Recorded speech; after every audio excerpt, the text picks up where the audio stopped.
ዳግም ከሚመጣው ከጌታችን ከኢየሱስ ክርስቶስ ጸጋና ሰላም ጣፋጭ ሕይወት ለከበራችሁ ቅዱሳን ሁሉ ይሁን። እስከ መጨረሻ ድረስ እንደምወዳችሁ ጌታ ኢየሱስ ያውቃል። ስለ ምቹ የትዳር አጋር መሰረት ክፍል 2ን ይዤላችሁ መጥቻለሁ። እንግዲህ የሚያስፈልገን ምቹ ረዳት ነው።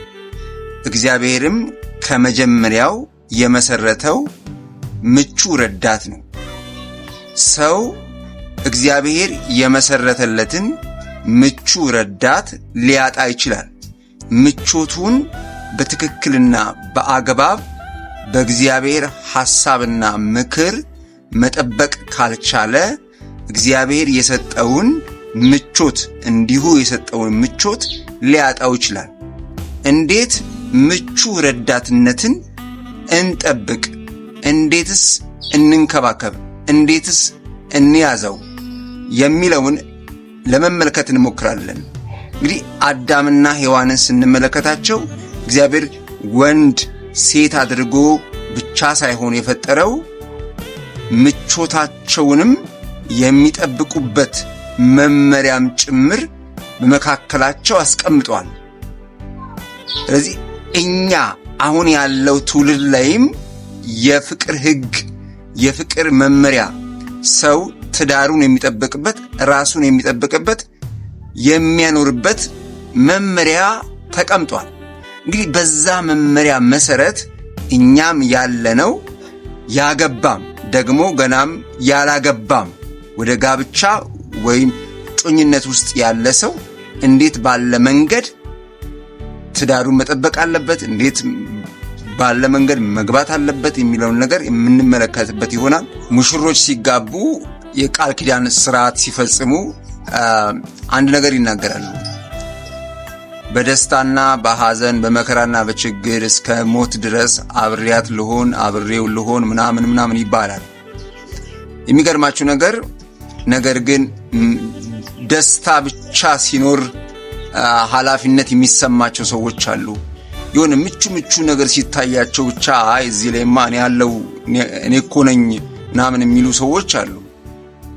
አዳምና ሔዋን ኃጢአትን ባደረጉ ጊዜ እግዚአብሔር መጣና ጠየቀ አዳምን ሲጠይቀው እንዴት አወቅ ምናምን ሲለው ረዳት እኮ እንድትሆነኝ የሰጠኝ ሴት ምናምን ብሎ ወደሷ ጠቆመ።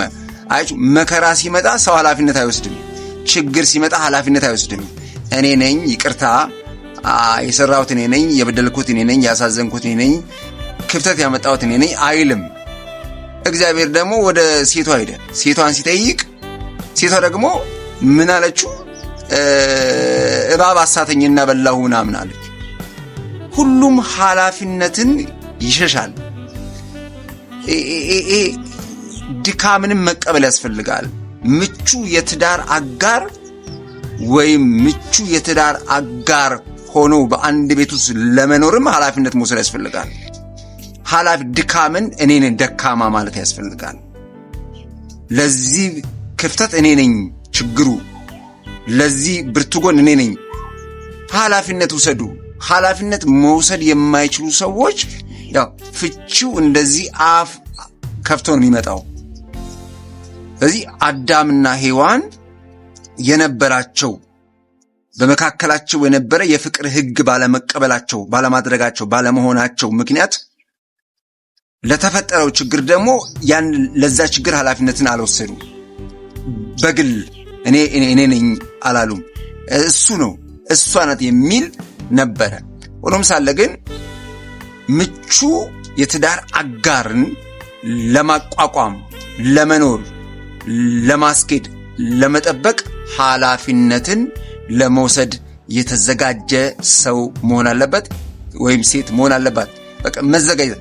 ኃላፊነት ወስዳለሁ፣ ችግር ቢመጣም ኃላፊነት ወስዳለሁ፣ ደስታ ቢመጣ ኃላፊነት ወስዳለሁ ሊል የሚችል ሰው መሆን አለበት። እዛ ላይማ የለውበትም፣ እዚህማ እንደዛ የሚባል ነገር የለም። በሁሉም መንገድ ኃላፊነትን ለመውሰድ አሁን እኮ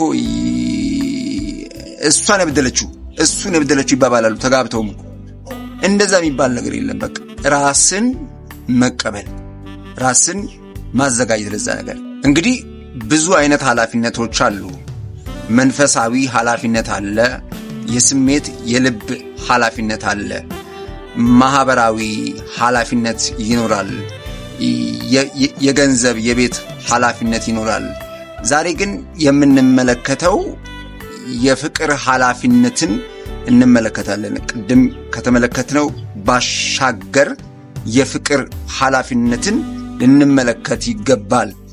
እንግዲህ በኤፌሶን ምዕራፍ 5 ከቁጥር 25 ላይ እንደምንመለከተው ክርስቶስ ቤተክርስቲያንን እንደወደዳት ባል ሚስቱን ይውደዳት ነው የኃላፊነት። እንግዲህ ባሎች ይሄ ነው ኃላፊነታቸው። ይሄ ታላቅ የፍቅር ኃላፊነት ይሄ ነው። አሁን ከዚህ የምንሸሽ ከሆነ ይሄ የፍቅር ሕግ ነው ለምቹ ትዳር መሰረት ዋና ነው ህይወት ነው። ስለዚህ ይሄንን የምንሸሽ ከሆነ ባሎች በፍጹም ምቹ ትዳርን መፍጠር አንችልም። ምናልባትም የሰው ትዳር መፍጠር እንችላለን። እግዚአብሔር ግን ያቆመውን የፍቅር ትዳር የመሰረተውን ትዳር ማግኘት፣ መያዝ፣ ማስቀጠል፣ መንከባከብ አንችልም። ስለዚህ የመጀመሪያው ይሄ ነው። ሰው እንዴት ነው የምንወደው ነው። አሁን የኔ ማር ብለ ብቻ አይደለም፣ የኔ ፍቅር ብለ ብቻ አይደለም። ክርስቶስ ቤተክርስቲያንን የወደዳት የኔ ማር ብሎ አይደለም፣ የኔ ፍቅር ብሎ ብቻ አይደለም።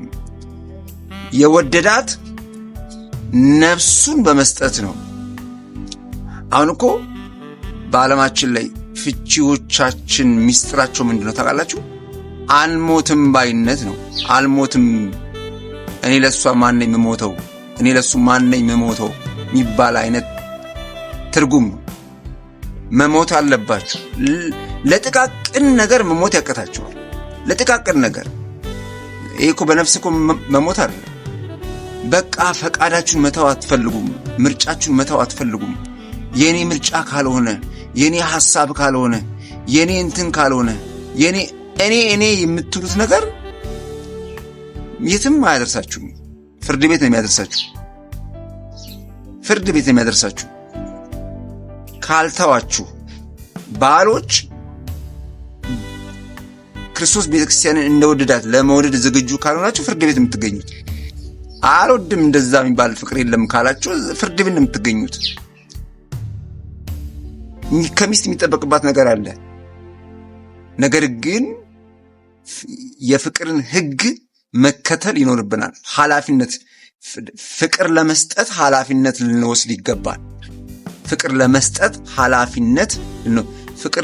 ኃላፊነት የማትወስድ ከሆነ ምቹ ትዳር አትፈልግ። ምቹ ትዳርን አትፈልግ። ፍቅር ለመስጠት ዝግጁ መሆን አለብህ። እኔ ለሚስቴ ፍቅር ለመስጠት ዝግጁ ነኝ። ህይወቴን ለመስጠት ዝግጁ ነኝ። ራሴን ለመስጠት ዝግጁ ነኝ። በቃ ምርጫክ መሆን ያለበት ይሄንን አየህ። የዛኔ ስኬታማ የፍቅር ህይወት መመስረት ትችላለህ ማለት ነው። ኃላፊነት ወስዳለህ። ባሎች ኃላፊነት ወስዳላችሁ ወይ ሚስቶቻችሁን ለማፍቀር? አሁን ልታገባ ያለችውን እህት ኃላፊነት ትወስዳለህ ወይ ለማፍቀር?